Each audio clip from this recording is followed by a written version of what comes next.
I'm going to guess that when you hear the word minister, when you read the title minister, there's a certain image that comes to your mind. Somebody who looks a certain way, dresses a certain way. You have an image that comes to mind of who that minister is. I actually read about a man who went to the airport to meet the visiting minister coming to speak at his church that weekend. He had been sent by the pastor. He didn't know this person. So he was watching as passengers came out into the area where he was standing until he spied the minister. He was sure it was the minister. He went over and said, "Pardon me, sir, are you a pastor?" And the man said to him, "No, I'm sorry, it's my ulcer that makes me look this way." Ouch. But you have an image that comes to mind, not only how they look, but maybe how they conduct themselves, how they behave, what they like and what they don't like. It reminds me, I went back digging through until I found it, of a piece written quite some years ago now by Charles Swindoll, the well-known radio preacher and author and pastor. Swindoll writes this: "I could fill a book with amazing stories of stuff people have done and said shortly after they learned I was in the ministry. One fellow sitting next to me on a plane during the mealtime nervously changed his request from a Bloody Mary to a ginger ale, whispering to me in a sweat that he really meant to order that in the first place. I told him, 'Don't worry, I don't mind what you drink,' which he thought was a hint, and in a panic he ordered me a Bloody Mary. When I declined, he decided to change seats. In his hurry, he spilled his meal all over me. Sometimes it's just easier to tell folks I'm an author. But then they want to know what kind of books I write, and that leads to another Bloody Mary ginger ale episode. I will never forget the time I was walking toward a hospital preparing to make a hospital call. As I approached the entry, her husband, the patient's husband, was just leaving. On his way out the door, he lit up a cigarette, then glanced up and suddenly recognized me from a distance. I smiled and waved. He nervously waved back and was at an absolute loss to know how to hide the cigarette from me. Still holding the lit cigarette, he slid his hand into his pants pocket. I decided to act as though I hadn't seen it and engaged him in a lengthy conversation. It became hilarious. The more we talked, the shorter the cigarette got in his hand and the more he looked like a chimney. There was smoke swirling up out of his pants pocket and curling up behind his collar. Unable to restrain myself any longer, I finally said, "Just go ahead and finish your cigarette." Would you believe it? He denied he had a cigarette. Within seconds, he dashed away and fled, which is probably good. Had we talked much longer, the poor man would have become a living sacrifice. Minister. When you hear the word, there's an image that comes to mind of what a minister looks like, an image that comes to mind of what a minister does and likes and doesn't like. Here's my guess. That image that comes to mind is of someone who has done something along these lines. Some point in their life, they felt a call of God to ministry. They've gone to school and studied for it. They've received a call by a church body. They've been placed in a local congregation. Maybe they've gone to seminary. They've gotten ordained. And now they are part of the professional group that we call often the clergy. My guess is, when you hear that word minister, that's the image that comes to mind. It's understandable. In fact, one writer says, at least throughout history, says there was a certain sense of honor when one stepped into the ministry and a badge of shame that one wore if one left it. I can understand that. I was having a phone conversation with my conference president. Now, for those of you who may not be as well aware of SDA church structure, a conference is a sisterhood of churches in a certain area. The president oversees that work. So that's my boss or other pastors' boss. It wasn't in this conference. It was in another place, a kind of a large state in the Southwest. But anyway, I digress. I was on the phone with this conference president who was holding a letter in his hands. I knew what he had in his hands. He had gotten a letter from Jerry Davis, who at that time was the chair of the Department of Chaplain Services at the medical center, inviting me to join their staff. And my conference president said to me, "You're not seriously thinking about this, are you?" And I said, "Well, Yes, actually, I've already accepted it. And then he said, why in the world would you leave the ministry? Now, don't be hard on him, because that's a common understanding. It's one that I shared for many, many years. The ministry. Because of that, our central thought today might cause you to say, I'm not so sure about that, Randy. Because here's our central thought today. As Christ's disciple, you are one of this church's ministers. As Christ's disciple, you are one of this church's ministers. Now, I'm going to have to guess there are 2 or 3 or 4 or 10 of you who are backpedaling just a little bit, who are saying, whoa, wait just a minute, Randy. That's a bridge too far. You got to unpack that for us. Well, I'll try. And I'll call for help on the Apostle Paul in his letter to the Ephesians chapter 4.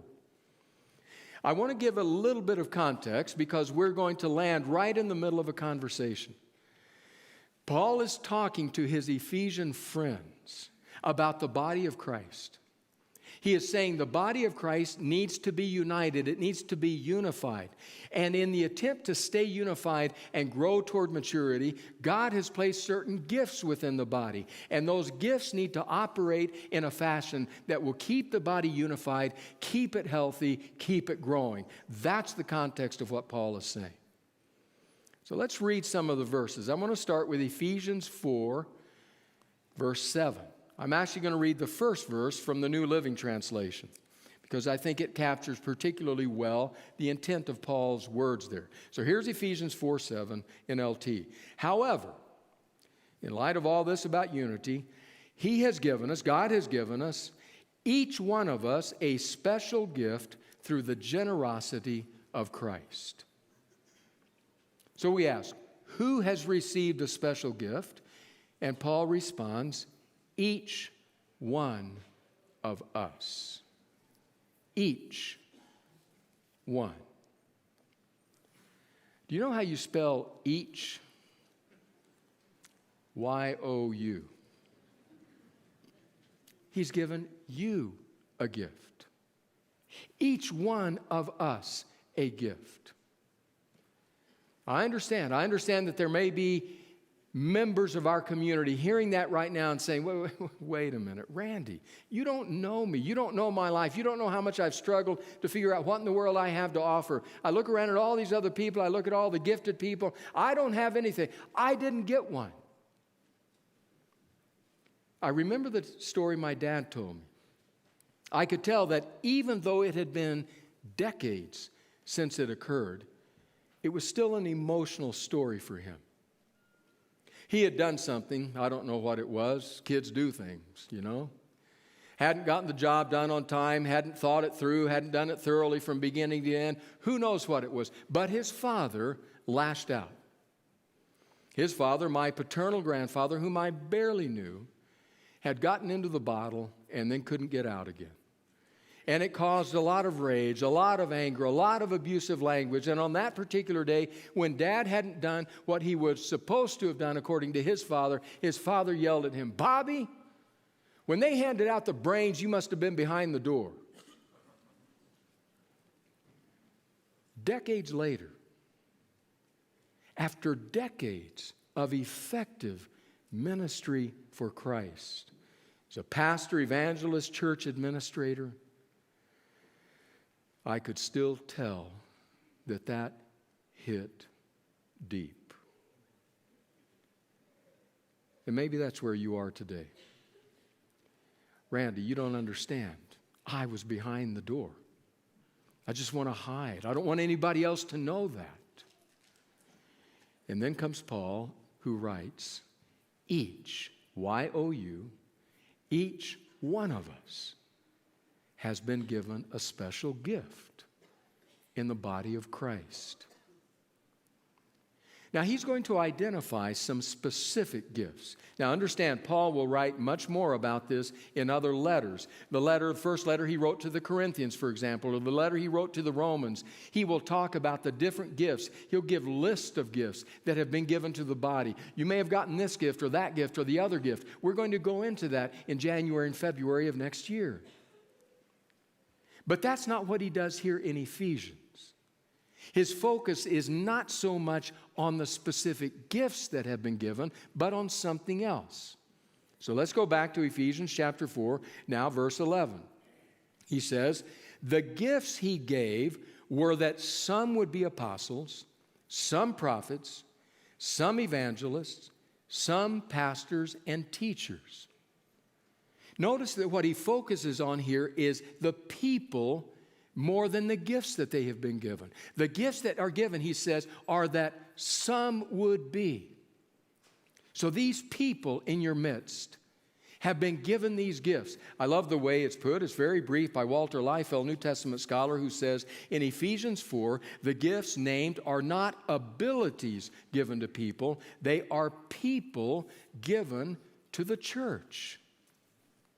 So understand what Paul is saying is that God has placed these gifts within these people's lives, and then he has taken these people and said, now you are the gift to the church. And he lists leaders, apostles, prophets, evangelists, pastor, teachers. They're all leaders. Now, there is some difference among New Testament scholars. Some say, well, those first two gifts, apostles and prophets, those passed away at the end of the early church. And there are others say, oh, no, don't be so quick. Those gifts continue to be evident at times in the church. But wherever you stand on those first two gifts, the next two gifts, evangelists and pastor teachers, certainly continue in the church. And so, Paul says, God has given the church people with gifts. They're leaders. So what exactly are they to do? Well, I'm glad you asked, and so is Paul, because he'll continue. Verses 12 and 13, he tells us why God has done that. Verse 12, to equip the saints, that is the people of God, to equip the saints for the work of ministry, for building up the body of Christ until all of us come to the unity of the faith and of the knowledge of the Son of God, to maturity, to the measure of the full stature of Christ. So why has he given those people with gifts to the church? To equip the church for the work of ministry. Greek word is diakonos. Sometimes it's translated deacon, but much more often it's translated service or ministry. So these leaders are to equip the body for ministry. If you will, just two more quotes, one brief, one other a little bit longer, from a New Testament scholar who says, it is not the task of these gifted people to do all the work of the ministry. Their task is to prepare God's people for works of service, of ministry, of diakonia. So the leaders prepare the people for ministry. And then the other quote from Paul Stevens, each of us becomes a minister of that particular grace which we have been given for the sake of the church. Thus, the gifts of the Spirit for ministry are not mere functions or activities carried out by the members. The gifts are people, the men and women with whom you are connected in Christ. Not surprisingly, then, when Paul speaks of the gifts for ministry in verse 11, giving apostles, prophets, evangelists, and pastor teachers as examples, the emphasis is not on these gifts, but on these people. In receiving the grace of Christ, we become ministers. We don't have a ministry, we are one. Grace has been given, that's the indicative. You will minister, that's the imperative. God's gifts are people endowed with a special grace from Christ for ministry. Because you have the gift of grace from Christ, you are a gift to the body. Seen this way, ministry is a natural and delightful duty. So we come back to our central thought. As Christ's disciple, For this church, you are God's minister. In this church, you are God's ministers. Now, I understand. I understand that you may be backpedaling at that point. In fact, if we just imagine this. Jerry and Sharon Hoyle gave our pastoral welcome this morning. Just imagine that Jerry and Sharon stood up here and said, okay, church, today we're going to do something very special. We're going to feature ministers. And so right here during the welcome, we want to invite all of you who are ministers to come up and line up here on the platform. My guess, and I suspect it's yours as well, is that the people who would stand up, who would get up out of the congregation, are those people. Remember our image of the pastor, of the minister? Those people, professionally paid members of the so-called clergy. Those would be the people who would get up. If they said that, and the entire congregation stood, we would be shocked. I was flying back from the Northwest, Walla Walla University, when our kids were students there. Was on the plane, was tired, had reclined the seat the full inch, and had leaned my head back and had gone to sleep. And I mean, gone to sleep. I mean, it was head back, mouth, it was ugly sleeping, but I was out of it. I was totally out of it. So I didn't realize what had happened. What had happened when I was asleep was that they had a medical emergency several rows up from me. I realized that later when I was back awake and with it and saw the gentleman lying in the aisle and saw them working on him. But I was sound asleep during this.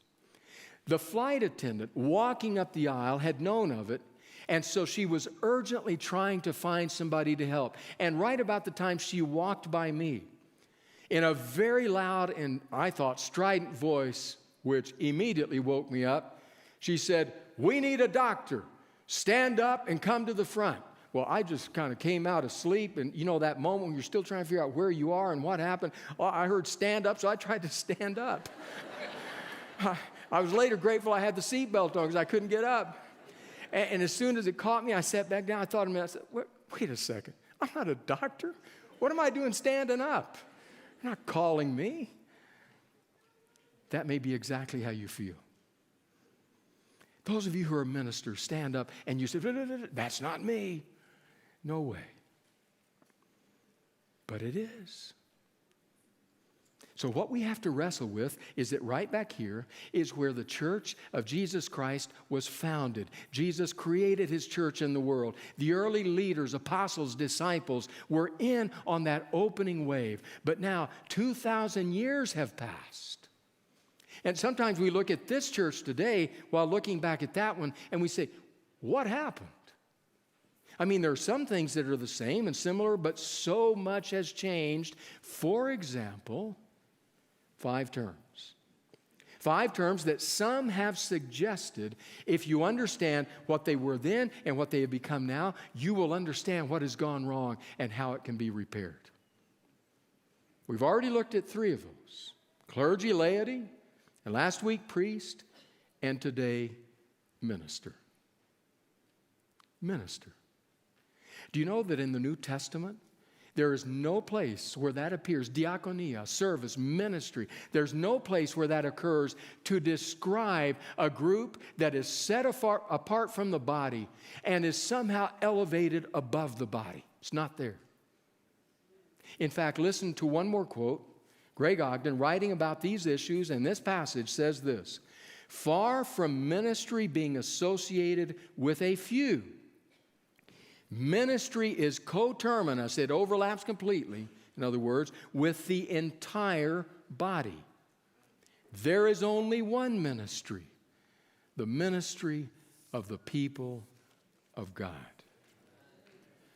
As Christ's disciple, you are ministers in this church. You have a ministry.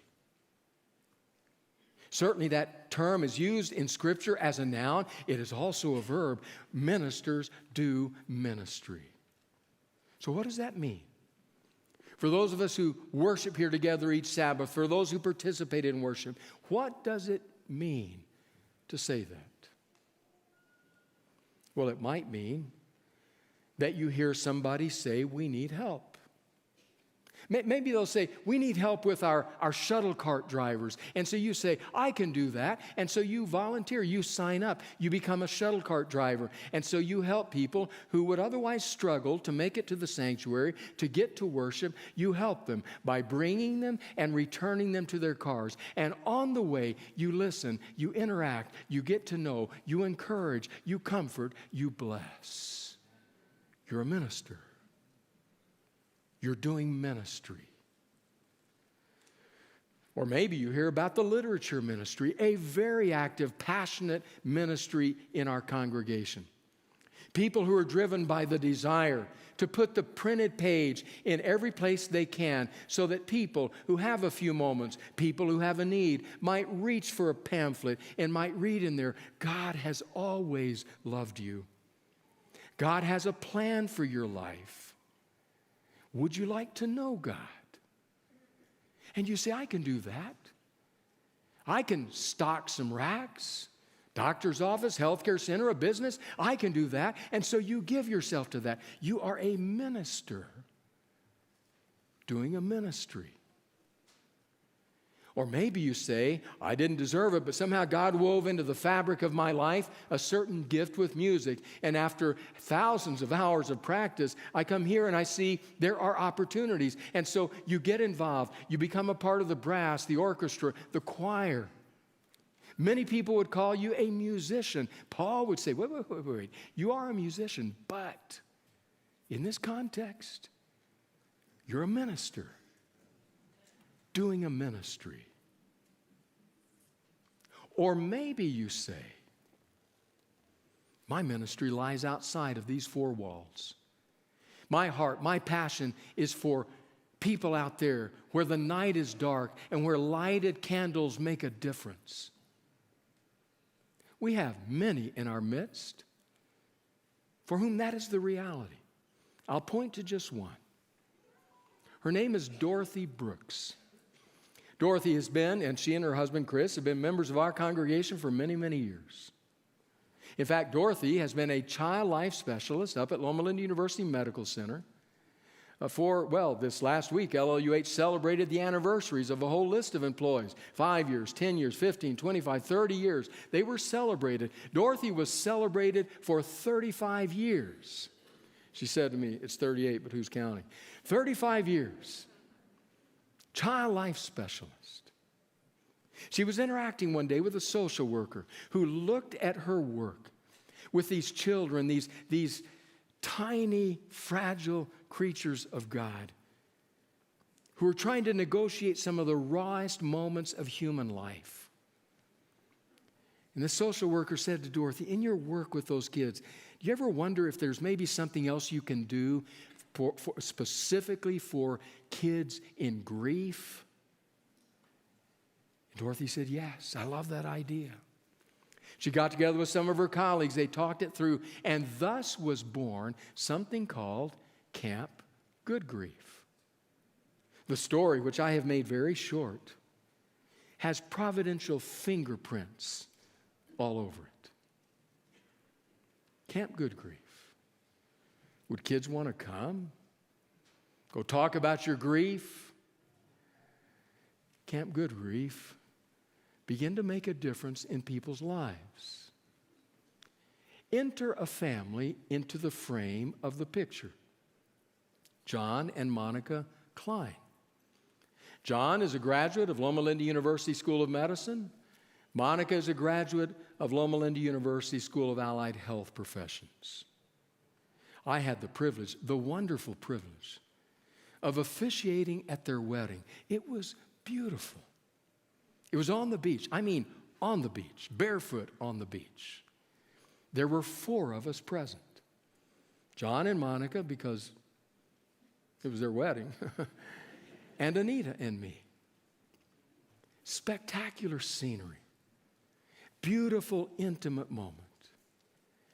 And from that moment, from that beautiful couple, came 4 precious boys. I'll see if I can keep them straight because they're all J's. Justin and Jackson and Jordan and Jeremiah. It was that third one, Jordan. Somehow his body rebelled against itself. And there erupted a struggle for life and death that unfolded over a period of time. And then, just a bit short of his 8th birthday, he went to his rest in Jesus. Crushing, searing pain for the family. Those beautiful parents, no parent should have to bury their child. 8-year-old, 7.5. And what about those 3 brothers? I remember thinking, the parents, there are ways we can minister and talk. But what about those boys? Is there someone, somewhere? And then I thought, there's a minister at my church. A minister named Dorothy who does this ministry beyond our walls. Dorothy could, well, yes. Monica, well, they're not sure what they do there. And then they went. With Monica's permission, I read to you a text that she sent to me the day that her 2 boys, Justin and Jackson, returned from Camp Good Grief, right at the holiday time of year. Good morning, Randy. Thank you for your steadfast prayers for our family. It is true that the holidays are so difficult, and that the layers and complexities of grief can make growth and healing seem elusive at times. While this may be true right now, right in the middle of it all, I see beauty for ashes being played out before my very eyes. So this morning I want to take a moment to share with you 2 ashes of beauty. First, Camp Good Grief was a tremendous experience for Justin and Jackson. They are anxiously awaiting for the next 350 days to pass to get to go once again. Thank you for sharing this opportunity with us. Second, the JoJo community. JoJo is what friends and family call Jordan. The JoJo community gathered together and assembled and gave Thanksgiving baskets to the families at Chalk, which is near their home, Children's Hospital of Orange County. Gave Thanksgiving baskets to the families at Chalk this Thanksgiving. The nurse manager has called me several times to share specific stories. The gift these baskets have been for the families and staff have been far-reaching in ways I could never have dreamt of.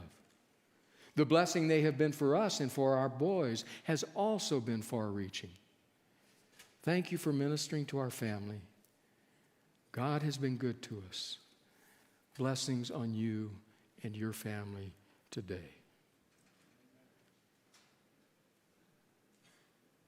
Dorothy is a minister of this church, just like you are. Her ministry happens out there as yours may. Your ministry may happen in here.